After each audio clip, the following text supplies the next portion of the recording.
Tara guys, pasok tayo dito. Ang gaganda ng mga dress. Ayan, tingnan natin kung magkano.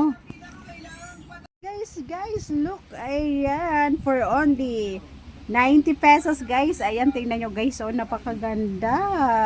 O, diba guys? Ayan, oh. Ayan, tingnan nyo. O, diba? Pop na pop. 90 pesos lang. Grabe, grabe. Ayan, dahil nakabili na ako guys, nakapili na ako ng bilihin doon. Ayan, tara nang umuwi. Ayan guys, pauwi na ako niyan. Ayan guys, nakikita nyo ba yan guys? Napakaganda ng ating tanawin doon. Oh, ay yung ating view. Ayan, ang ganda naman talaga. Oh, yung ating bulubundukin doon. Kitang-kita natin guys. Ayan, talaga namang napaka-nice dito sa aming lugar guys. Ayan, oh, nakikita nyo ba yan guys? Ayan, kitang-kita yung ating Mount Makiling. Ayan. O, di ba? Ayan, ayan, nandun sila kuya, nag-aayos po ng ng bahay.